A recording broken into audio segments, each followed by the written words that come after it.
Hello. अरे बच्चे, अभी आपको पता है कि आपके जो समय है वो अब यहाँ से आपको 4 मंथ अर्थात सितंबर, अक्टूबर, नवंबर और दिसंबर, ये 4 मंथ आपके पास हैं।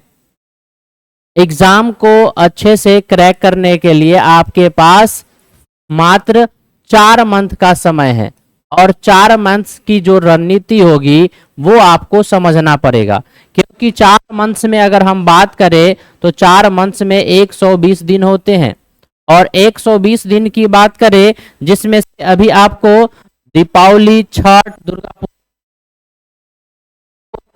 ये ओकेजन्स देखने को मिलेगा और नहीं चाहते हुए भी इसमें आप 15 से 20 दिन तो यूं ही खर्चा कर दीजिएगा। ठीक है, साथ ही साथ इसी के साथ अगर हम बात करें तो 4 महीना में आपको 1 महीना में 4 संडे, तो आप बताइए 4 महीना में कितना हो गया? 16। कितना हो गया? 16। तो अगर हम 15 इसको मान ले और 15 इसको मान ले तो आपका 30 दिन, मतलब 120 में से आपका 30 दिन घटा दीजिए तो कितने दिन बचे? 90 दिन। मतलब फाइनली आपके 90 डेज के ही प्लान आपको करने पड़ेंगे। ठीक है, और 90 डेज में आप जो पढ़ेंगे अब वो आपके लिए होगा।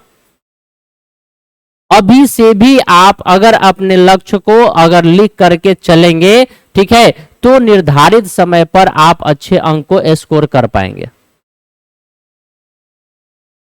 देख लीजिए, एग्जाम जितने नजदीक आएगा उतना ही आपके पास प्रेशर, परेशानी बढ़ेगा, बहुत सारे काम आएंगे।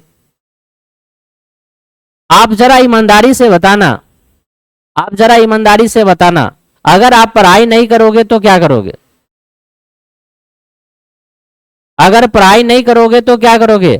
अभी से आपको लगता है कि अभी बहुत समय है, बहुत समय है, तो फिर जिसके पास अभी से भी बहुत समय है वो समझ लो कि वो लास्ट दिन भी आएगा तो भी वो वही बात कहेगा, अरे अभी 3 महीना बाकी है, अभी 2 महीना बाकी है, अरे कोई टेंशन लेने की बात नहीं, अभी 1 महीना बाकी है ना, जोर लगा के पढ़ लेंगे।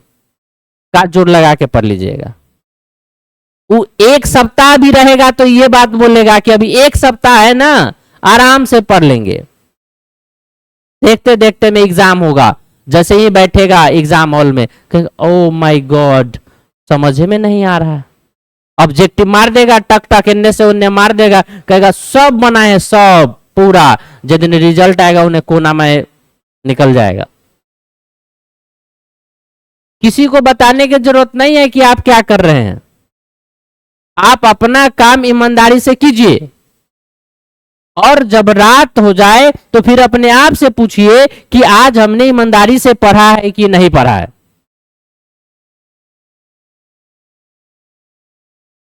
नेता को किसका चिंता होता है?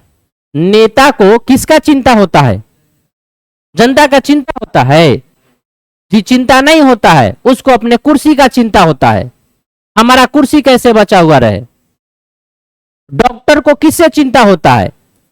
सिर्फ पेशेंट से पैसे लेने की चिंता होता है, दवा लिख दिया, दवा लिख दिया, जांच लिख दिया, काम चल रहा है, उसको इतना ही से टेंशन है। आपके मम्मी पापा का टेंशन कितना है?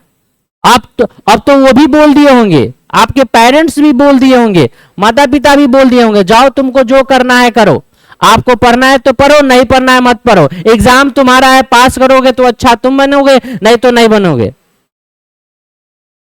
लेकिन एक टीचर की अहमियत बताते हैं।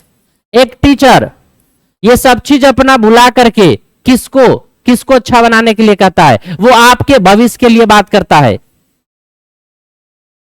आप जहां पर भी बैठे हो ईमानदारी से, आपके पास बुक है या अपने दिल से पूछिए जरा कि आपको इसके अलावे, आपको टीचर के अलावे कौन है जो आपके बारे में सोच रहा है, आपके भविष्य के बारे में सोच रहा है? हमें बताइए जरा, कौन सोच रहा है कि नहीं तुम्हारा रिजल्ट जो है कि बेटर होना चाहिए, रिजल्ट के लिए जो है कि काम होना चाहिए? टीचर के अलावा कोई नहीं सोचता। सिर्फ टीचर को ही होता है कि आप बच्चे का भविष्य उज्जवल भविष्य बने। और टीचर का कहना नहीं मानेंगे तो फिर आप फ्लोरिश कैसे करेंगे, आप ऊंचाई पर कैसे जाएंगे। टीचर जहां रहता है वहीं रहता है, उसको कोई प्रॉब्लम नहीं है, लेकिन उसके बच्चे बहुत आगे बढ़ जाते हैं। आपको कभी कभी लगता होगा कि अरे गुरुजी तो ही हैं, लेकिन गुरुजी बहुत गोरा को